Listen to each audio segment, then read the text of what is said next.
Okay, we back with another episode of the Spotlight. We have a special guest, Miss Brandi Laurita.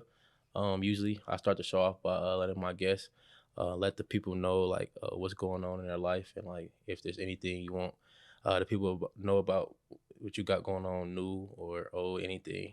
Yeah. So I've been at the university for 15 years now. I'm getting old.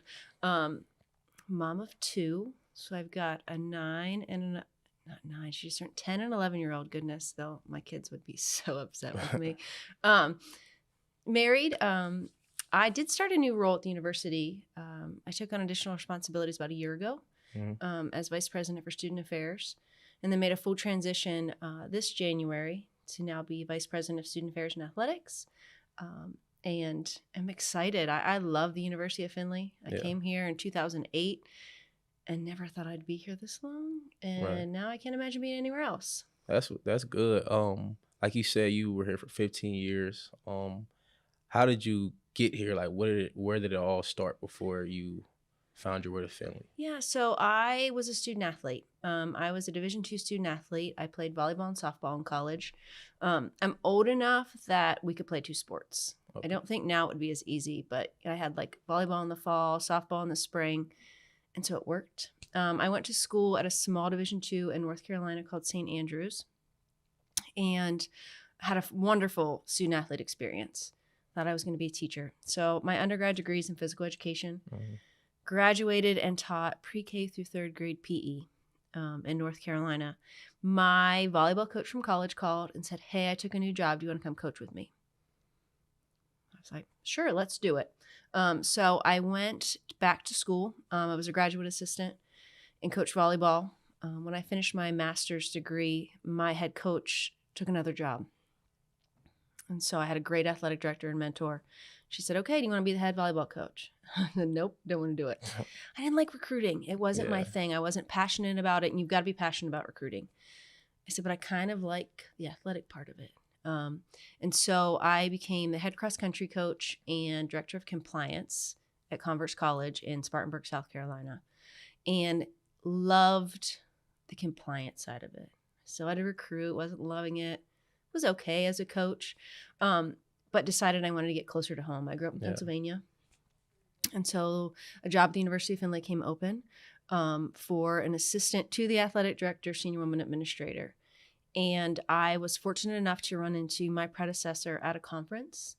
Said, "Hey, this job's open. I'm interested." Um, it all worked out. So I came here in 2008 and have had many roles here on campus. So I started as assistant to the athletic director, SWA, was then promoted to assistant athletic director, SWA, and then in 2015 became the director of athletics. Okay. So when that happened, was it like a no-brainer when they asked you to take on the lead athletic director, or what did you have to think about it with your family and stuff? Yeah, so a lot of soul searching to see if that's really what I wanted to do. I knew that it was going to be a lifestyle change. Working in athletics is not a job. It really does become a lifestyle. You Yeah. got to blend. There's no really work-life balance. It's more of a blend. Right. And I wanted to make sure that I was going to be able to do that and do it well. Um, I have a little bit of a control problem. I like to be in control. I like things to be done in a certain way, Hmm. very high expectations. And I wanted to make sure it was the right choice for me to apply for the job. So I talked to a lot of great mentors that I have, my husband, and said, let's try it and see what happens. President Fell here has always been a great mentor for me. And so when she offered me the job, I felt like, okay, I can do this. And Right. so that happened in 2015, and here we are.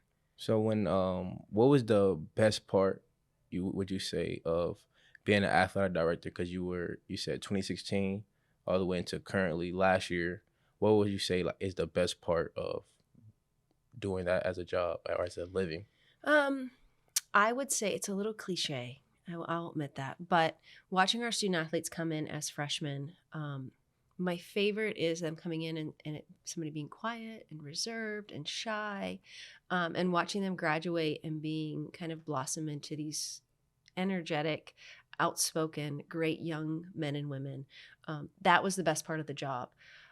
Something that surprised me about the job a little bit was I love the interaction with student athletes, and every time I took a position, a new position, there was less interaction with student athletes. I kind of joked and said, like, I got to meet student athletes who were in trouble, and I got to meet student athletes who were excelling. Yeah. And the 400 in the middle, I kind of watched from a distance and didn't get to know them. So had to learn how to adjust to that and adjust to impacting at a different level than all of those one-on-one interactions. Yeah.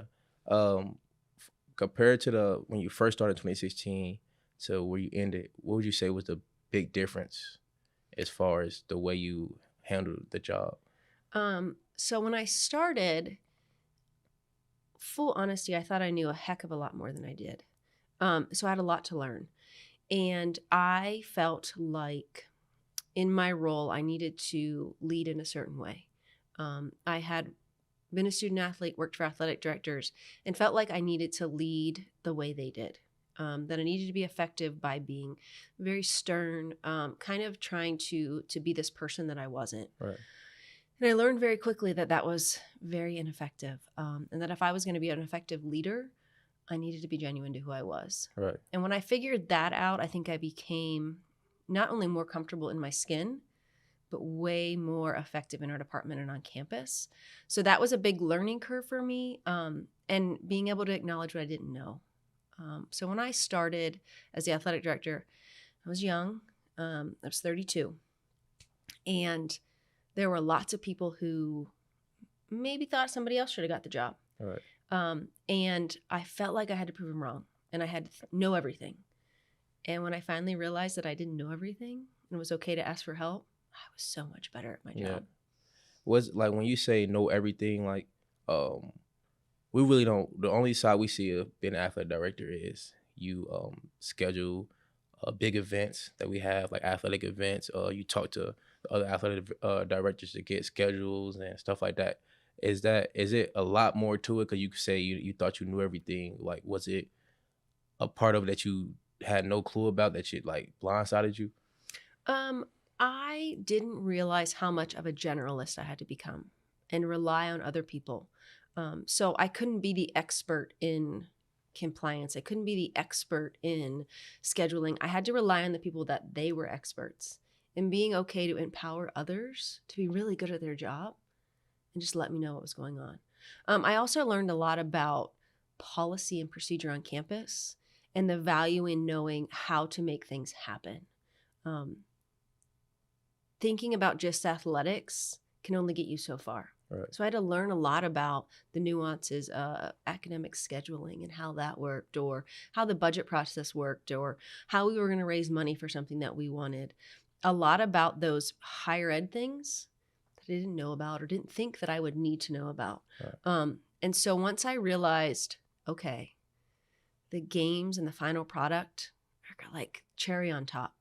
You gotta do all these other things first, and learned who my resources were. I think that was the biggest learning curve for me. I didn't realize there was so much that happened behind the scenes that you don't really get to see till you're in the seat. Mm-hmm. I seen during the season, I don't know if it was last season or the season before, where you were in a competition with Tiffin's athletic director. Is it like that with most of the athletic directors in the conference, or was it just different because it's Tiffin and it's like a rival? I would say the Great Midwest Athletic Conference has got phenomenal people in it. And we support each other, and we're fiercely competitive against each other. But we're there as a sounding board, and we're there to push each other to be better. We use what someone has to help our own institutions, right? So if somebody builds something new, I take that and I'm like, Tiffin just built this. We need this, and we use those to push each other. Lonnie, the AD at Tiffin, and I are very close. We joke and say we don't hate to lose to anybody else more. Right. Like, I hate to lose to Tiffin. But at the end of the day, like, we're still the best of friends and push each other to be better. And I think it's across the board, not just in our conference, but Division II as a whole. Mm-hmm. Really using each other as resources, being able to reach out and say, hey, you did this great thing. How do I do it here? Or, hey, this wasn't so good. How can I help you? Right. And I think you learn that in the division. It's something that I think makes Division II special, mm-hmm. in that we want to win and we're super competitive. But at the end of the day, the people are really important. Right. And so, yes, there's a special rivalry with Tiffin, but across the board, it's a pretty good relationship that we had within the conference and the division. Oh, that's good. You said when other school get something, you like, we need one. So has there? I heard when I came in that there was possibly going to be well, in the past it was supposed to be a stadium built on campus or something like that. Is that true? So yes, we even made an announcement. We were going to build this stadium. We had an outside group that was going to build it and operate it, and that fell through. So it was kind of one of those moments of like we walked away with egg on our face. We had made this announcement, it didn't happen. So not a great feeling, but it's definitely something we have plans for. The stadium, there's lots of things: baseball, softball fields, and outdoor track and field. Lots of things that we would love to have as athletics changes and recruiting changes, and it all is becoming a very much of an arms race. Student athletes are making decisions based on facilities. And so for us, it's making the plan to see how we can make that happen. Right. But yeah, you heard right. There was a plan, and it didn't happen. Okay. That's crazy. Like as you said, like people make decisions based off of facilities because like we win a lot here and we actually get a good amount of athletes even without as many facilities. Even though the FRC is a great facility, I know a lot of colleges that don't have something like that, and stuff like that. And imagine if we was to get these new stadiums or like a baseball field, softball field, how many more people we're gonna get. That's just gonna be crazy. And like talking about winning the President's Cup right here, we won it. Was it 5 years straight? Yeah, we still need another one. So we're 4 years straight. 4. Okay. Hopefully it's 5. We'll see. I think that's a huge testament to all of our programs because one program can't do it on their own. So it takes everyone. It takes the support of everyone pushing each other to be better. We joke and say we get the same amount of points if golf wins, as track wins, as football wins. We need everybody to win. Right. And so the President's Cup is a huge honor. I think that the GMAC is a very strong conference. And so it's such a testament to the successes we've had. And probably the successes we've had in spite of a lack of some facilities, because it's people like you and your teammates who come here and really buy into what we want to do. Right. Because without that, we're every other place. And I think that that's what makes us special. Yeah. Also, the coaching staff, I feel like you do good with hiring head coaches because I play football, but I've met some of the other head coaches and they like good people. Like you will hear from some people that their head coach don't ever talk to them or they don't even know their head coach like that. It's like a numbers thing with them, but the coaches here actually care about the athletes, which is a good thing. And the conference is hard because I don't think, and out of football, I don't think anyone's had won back-to-back conference titles. I don't think so. Well, I think Tiffin did in the spring, and then did they win the fall after that or the fall before that? But maybe in that kind of wonky. Yeah, because I don't think that really count because some of the teams didn't even play. Right. But yeah, so if you had to pick a favorite sport that you like to watch, what would it be? I will say, full honesty, I like to watch sports I don't know as much about because it doesn't make me as stressed. Okay. Like to come and watch volleyball and softball, which I played, is stressful because I know the intricacies of what's going on. To go and watch a tennis match that I'm learning more about, I really just love the thought of our student athletes being successful because I don't really know the sport as well. Yeah. Or going to watch golf, who I'm maybe the world's worst golfer. And so I have an appreciation for a skill that I can't do. Right. I love to go watch you guys play football. Not anything I've ever played. They will not let me put pads on and tackle somebody. I've asked. I just think it'd be fun to do it once. I don't want to be tackled. I want to do the tackle and then be done. But I don't know if I would say there's a sport that I like to watch more than others. I think each sport has something that's very exciting about it. So I'm not willing to commit to one in particular. Yeah, I agree. I like the golf, like you mentioned, golf. They won the national championship. They did. That's that's the whole out of every D2 team. They beat everybody. Everyone.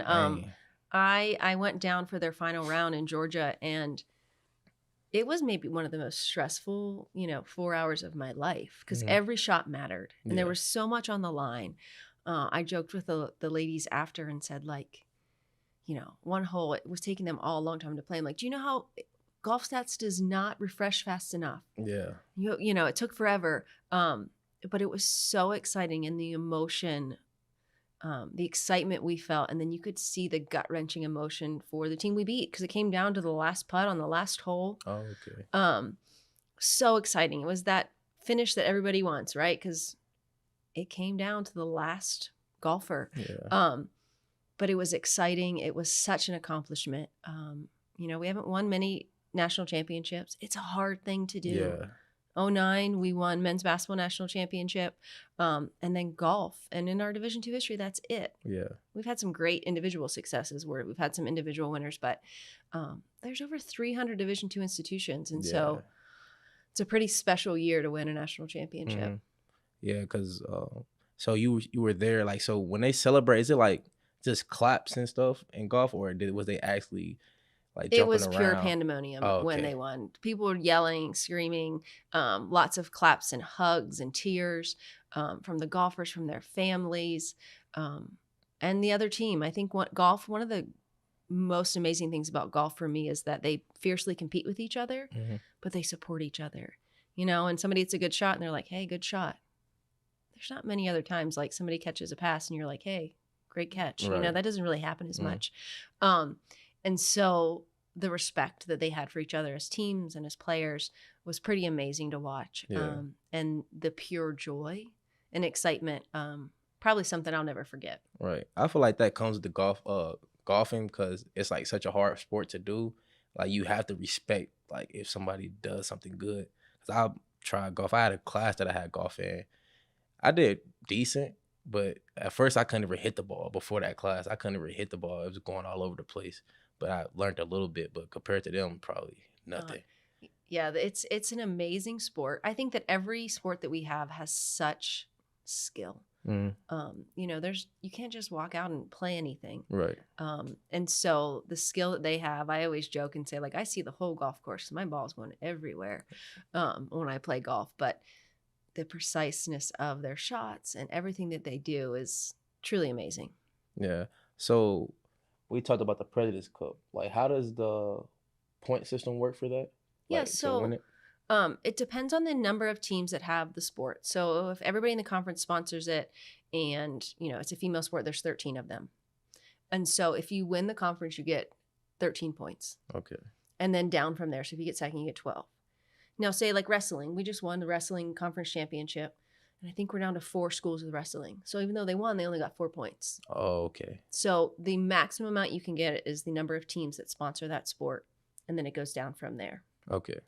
So we're fortunate in that we have lots of sports. So 22 sports that we get to score points in. Mm, But it's not really just a quantity thing because if you're really bad in all of them, you're not going to get very many points right. anyway. So it's really having that success at the top.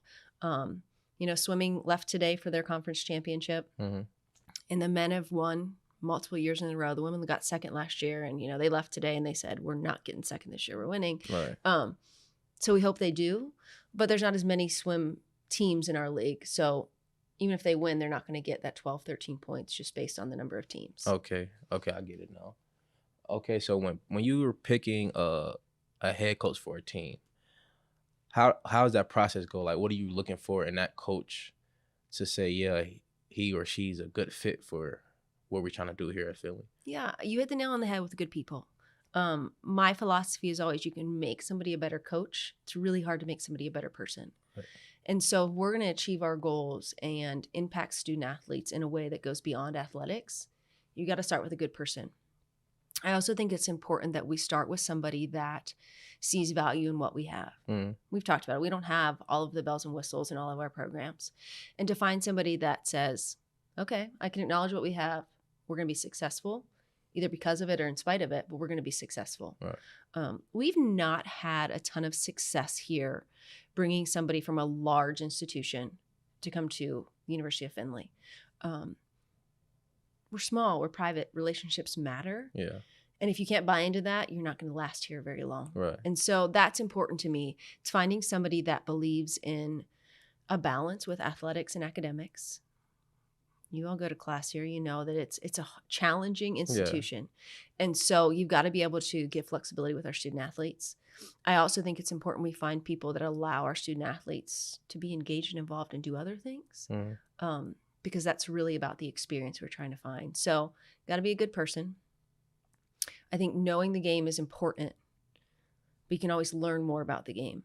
Can't learn, that person thing is really important. I also think it's important that you find somebody that wants to be part of a team, because our head coaches really do work together. They sit down together. They ask questions. Somebody will go to Coach Allen and say, hey, you just brought in like 50 new guys. Tell me how you recruit. Right. What's your philosophy? How do you do this? How do you recruit your top guy? And how do you recruit that person's going to be, a role player? And they share. And so we've got to find somebody that buys into that it's not just about their program, but it's about making all of us better. And you don't always find that in head coaches. Right. I also think it's important that we find somebody that's going to represent the institution well. That when you go on the road as a team, that I'm going to get a call from the athletic director and say, man, you beat us bad, but your kids were well behaved. They were respectful, and your head coach was awesome. Right. And if we can do that, that's a win. And so that's the kind of stuff I always looked for when finding that new head coach. We've been very fortunate here too, though, that we haven't had a ton of turnover in head coaches. A little bit more here in the last few years as people, I think more and more people are getting out of coaching. They're not really going anywhere else. They're just saying, I'm going to go do something else. But finding people that Findlay is not a stepping stone, but it's really a destination, that's important too. That's good. Because I know Coach Allen just started last year. Was the process for him like when he were interim head coach? Was that when he got that, was it already, did you guys already know like this is our guy, but we have to open it up to for others to also interview? That was a very unique situation. Coach Key's leaving was kind of blindsided me. I don't like to be blindsided. Yeah. And I usually don't feel like I do, but we didn't know he was going. And so when he came in and said he was leaving, I didn't necessarily like to have the plan that I usually like to have. Coach Allen had been here for a very long time, was very dedicated. But we also needed people to see him as the head coach. And so that was part of the reason for the interim. Okay. Gave a little bit of time for him to establish himself, for it to be that we weren't just giving him the job, but that he was the man for the job. Yeah. And so in that interim period, it was tough. It's really tough to be an interim because you're trying to make decisions, but you're also trying to make people happy. So they pick you. And he did a phenomenal job. And I think on campus in the conference, he showed people that he was the man for the job. He wasn't just the easy person to slide in. And so that was the real reason for interim. I knew in my heart of hearts he was going to be our head coach. And he and I had many conversations about that interim title. But it was really to set him up for success, for people to know that we had options. There was lots of people interested in the job. It was a very desirable job. You all do a great job. We have a long success history. And so we wanted him to feel like and have the respect of others that he was the man for the job. Right. And it wasn't just an easy choice. Okay. So that was part of it. Timing was also part of it, the way it all shook out. But at the end of the day, I think we're in a really good place with football. Yeah, I think so. It's been the culture's been very good. And like you said, you like to go with people that are good people, and the culture, which builds culture. Is there like a specific culture model that you guys go by, or is it just it's known when you walk in a building?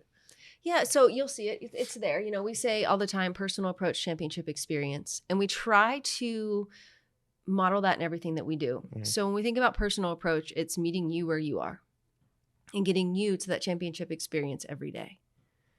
You're not going to win every day. But would you look back and say, I would want to do it any other way? And if you can say, no, I wouldn't want to do it the way, then I think we've succeeded. We don't succeed every day. But I think part of that culture is that we come back the next day and we try again. And it's meeting you where you are and meeting your teammates where they are and meeting each sport where they are and having the best experience for them, and building to that championship experience. And so I think that's our culture. I think that that's something that we work really hard to do. When we think about that championship experience, it's not just athletically, but it's academically. It's all that we do is we really want our student athletes to be champions in what they do, whatever that is that they decide to do. Right. So I think that helps build our culture, and knowing that at the end of the day, wins and losses aren't always the end all be all. That's hard to say in athletics, right? Because you always want to win. Right. But sometimes there's good losses, and it teaches a lot. Sometimes losing teaches way more than winning. Right. And figuring out how to rebound from that, learning that grit and resiliency is super important. And so I think that's our culture, and it's our culture of helping each other up when we fall. And so we really do try to live by that personal approach, championship experience every day. Okay, that's a great approach. So if you're yourself now, if you could tell the younger you at 2016 when you first started, if you had to give yourself some advice, what would it be? I would tell myself to give people more grace, me included, that it's okay to make a mistake and to have confidence in who I was. Because I think that looking back, I learned the most from some failures. I learned that sometimes giving myself some grace was needed. I would also tell myself that you can't be everything to everybody every day. Right. You know, I joke and say sometimes I'm a really great mom and I'm not the best at my job that day. And sometimes I'm really good at my job and like my kids are eating chicken nuggets and watching their iPads because we're balancing. Yeah. And knowing that that's okay. And so I wish that I would have known that. People told me that. I didn't listen. So hindsight, I think that's what I would tell myself, to give people grace and give yourself a little bit more grace.